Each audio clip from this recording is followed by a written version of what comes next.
Joining me now in the studio is a freelance food journalist, Clarissa Wei, who wrote in the November issue of Epicurious an article about Taiwanese turkey rice. Welcome to the show. Thanks for having me. So first of all, what is turkey rice? Turkey rice is basically the Taiwanese version of chicken over rice. So it's pretty simple. It's shredded turkey over rice. Actually, it's interesting that you said chicken because some of the signs for the restaurants, they say chicken, they say 鸡肉饭, Right. but are they actually turkey? It depends. If they say like 嘉义鸡肉饭, then it's turkey. And I would say most 鸡肉饭 places in Taiwan are turkey. And Jiayi is where it originated. That's the epicenter of turkey rice in Taiwan. Yeah. So why did you want to write about chicken or turkey rice for Epicurious?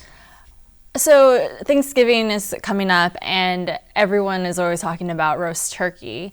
And when you think of the turkey, you think of a very North American bird, something that is whole roasted and also very seasonal. But here in Taiwan, like growing up, coming here every single year, it's actually a street food dish that is eaten year round. So I pitched this, giving the other perspective of how across the world, in a land where turkeys aren't even optimized for the human conditions, people are eating turkey every single day, 365 days a year. So is this something that somebody might make at home in Taiwan, or have you only had it at like a restaurant or at a kind of a street food stall? So it's actually exclusively in restaurants because the average Taiwanese turkey is about 25 kilograms, whereas the average American turkey is 11 kilograms. So you cannot buy a Taiwanese turkey yourself. And that's the reason why they make turkeys versus chicken, is because you can boil a whole thing and it could feed, I think it was like one turkey can feed over 400 people. Wow. Yeah, it's just optimized for the restaurant industry. You do not buy turkey at home. If you bought a turkey that big, there's no way you could fit in your oven. Exactly, there's absolutely no way. And they purposely buy the biggest breeds. Okay. Weirdly enough, those breeds come from America. The Nicholas turkey is the breed they buy over, but they don't do well in Taiwan because it's a North American bird and they just don't do well in the humidity. What happens to them? They die? So I think they have a 30% success rate. So Oh, wow. yeah, Wow, traditionally, but obviously now with technology, they get air conditioning, I suppose, but they they don't do well. Oh, that's very sad. But there's a whole industry surrounding it. I interviewed the Taiwan Turkey Association, and I guess they work with the farmers, and now, over the years, this industry started in the 1950s, and over the years, they've sort of optimized it. But again, turkey is not the best bird for the tropics. So I understand that they actually bring in the eggs every year? Yeah, they order the eggs from a multinational poultry company. But the turkeys are bred and raised here. Okay. But the eggs are from abroad. And the Turkey Association kind of does this. It's centralized. Right. They take care of the whole process. The whole thing is centralized. Okay. Yeah, and I didn't know that. I mean, you see turkey rice and you just think maybe people can buy it at home, but it's this whole industry that really started in Jiayi. Okay, and Jiayi is in southern Taiwan. Yeah. Why did it start in Jiayi?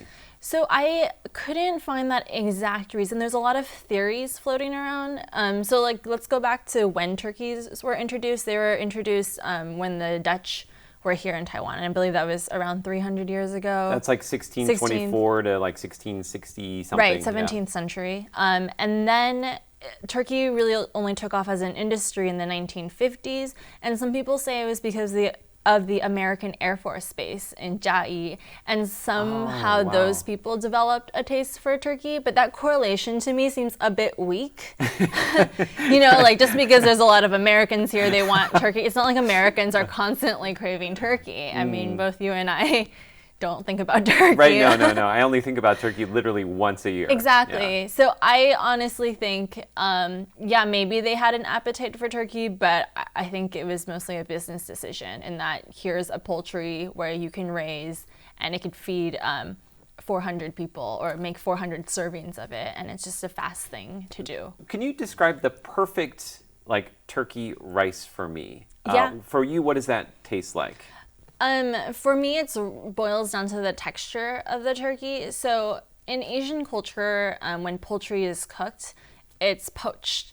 And to Westerners, that's a bit weird because you would never boil, a turkey or a chicken. You always roast it, right? Well, I think for most of us, we don't have a pot big enough to boil Exactly. or poach a turkey, right? Yeah. And then so when you poach it, it's like getting it to the perfect temperature and also cooling it down so it's not overcooked or undercooked, but so that the juices still flow out when you bite into it. And when we were talking to some of these chefs in Taiwan, they've figured out the process so that it's super juicy. So to me, the perfect bowl of turkey rice is a meat that is juicy and actually a sauce that is quite minimal. Like the sauce should not overpower the turkey. Okay, so we're not talking about like an American gravy here. No, it's super, most of it is turkey oil that they render out. But if you're making it at home, when I was developing the recipe, like where are you gonna buy turkey oil? You can also use, goose oil or lard as a substitute. So the sauce is really minimal. It's sugar, maybe a little bit of light soy sauce, some mijo, some rice wine, but it's mostly lard. So it's turkey meat on turkey fat in the restaurants, but if you want to do it at home, turkey meat and lard on top. So you actually talked to some people who create this for their restaurants. What was that like? What are the people who make turkey rice in Taiwan? What are they like? They are everyone has a process and they stick to that process. It's such a traditional dish that it's not like 1 year they'll do something and they'll switch it up. Everyone just no seasonal menu. Exactly. Everyone just has their own thing. So I actually grew up next to a turkey rice place in Tainan. And traditionally, turkey rice has a bunch of shallots over it. And this guy was like, I absolutely do not do shallots because I think that texture ruins the whole dish. Really? So he'll strain it out and just use the flavor. Wow. So I think people are really adamant on their ways and they'll sort of stick to that way. And it kind of becomes a routine for them. I think a lot of chefs in the West, it's all about innovating, seasonal menus, coming up with new things. But for these like 小吃 restaurateurs in Taiwan, it's all about consistency. It's like getting out the same product every single day for decades. And if you can do that, then you are a great restaurateur.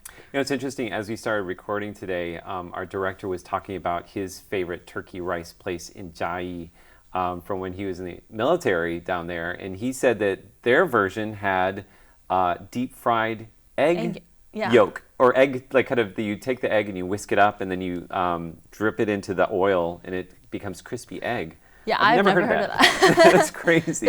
There are so many different variations when it comes to this. I think that's incredible because, we don't usually notice those variations, right? I usually just think of it as being, shredded turkey on rice. I don't think too much about it. But you, for your article, you had to think a lot about it because you actually created a recipe that home cooks could recreate in their kitchen. Yeah. Were you imagining somebody creating it for the Thanksgiving table or more as a leftover? More of a leftover. I think if you get a hold of a whole turkey, you're not, again, like for my audience is for Americans or Westerners, they're not going to poach it. They're going to do their thing. But there's always leftovers, right? So it's like what to do with the leftovers. And for me, the beauty of that recipe was coming up with the sauce, which again is really simple. It's, garlic, lard, mijo, rice wine, light soy sauce. As you know, like Taiwanese food tends to err on the sweet side. So it was like getting that right balance between sugary and salty. But that also differs too. Like when I interviewed the turkey rice guy in Tainan, he makes his sauce a lot more sweeter than he did when he was in Chiayi because people in Tainan like really sweet things. And he actually opened a location in Taipei and he said he had to completely make it a bit saltier because people here have a little, like they don't like as sweet as they like in Tainan. So that fluctuates as well. So when you make the sauce in your recipe, do you render down the fat? I just buy lard. Oh, you just buy lard? Yeah, okay. I just buy lard, and then you get the shallot. So you make shallots first, but then you save that oil and you sort of mix that in. You stir fry them? Yeah, you put them in a skillet and then you put oil and then you basically fry them so that they're crispy. But you save that oil with the lard, with soy sauce, rice wine, garlic, and then you just sort of simmer it so that it reduces a little bit. But you really, like, again, the bulk of it is lard, and you just dress that over your turkey. Okay. Wow, I'm really getting simple. hungry just hearing you talk about it. When you were creating this recipe, were there hits and misses? What was the hardest part about this whole experience? The hardest part was I didn't have a whole turkey, and it's sort of paring it down. So I did it with turkey breasts and going from there. And also when you're going from that, like if you're not doing leftovers, if you're just taking a turkey breast, the hard part is getting the right texture, right? Like you can't overdo it and you can't underdo it. And after doing it so many times, it's amazing how all these chefs just do it through experience, because I had to do it with a thermometer. The perfect temperature is 165 Celsius. And then when I was interviewing these chefs, it was like, do you guys use a thermometer? And they're like, absolutely not. It's just all experience. Whoa. Yeah, they just know, which is incredible, right? Because if you mess up by like a couple of minutes, like your whole thing is ruined. Is this something that you would like to see on your Thanksgiving table, or would that make you a little bit sad because it's not a whole turkey? I think as an American, I miss the whole roast turkey with gravy, but I would love to see turkey rice being incorporated as like a day after Thanksgiving tradition. Absolutely. Yeah, but I miss the gravy and the stuffing and the cranberry sauce. Actually, all the things that come with the turkey rice, like sometimes it comes with pickles or it comes with like an egg or something. All of that, if you put it in a sandwich, the same way we put like cranberry and turkey from the Thanksgiving table in a sandwich, I think that would be great too. Yeah, that's true. That should be a new 小吃 dish. Yeah. Turkey rice sandwich. Get on it. Maybe next article for Epicurious. Right, like now make it into a sandwich. Finally today, what are you most grateful this year at Thanksgiving? I'm grateful to be in Taiwan, where there's just so many different like 小吃 dishes. I only came back here recently, and I wasn't in Taiwan most of this year. And so like now that I can just go out and eat all the time is so liberating, not having to wear a mask every single place that I go to. And being able to just indulge in all of these like 小吃 dishes that I grew up with is really extraordinary, especially in this time of the year. Well, thank you so much for sharing your knowledge, Thank your you. inside look at turkey rice that's uniquely Taiwanese. Again, we've been speaking with Clarissa Wei, who is a freelance food journalist based now in Taiwan.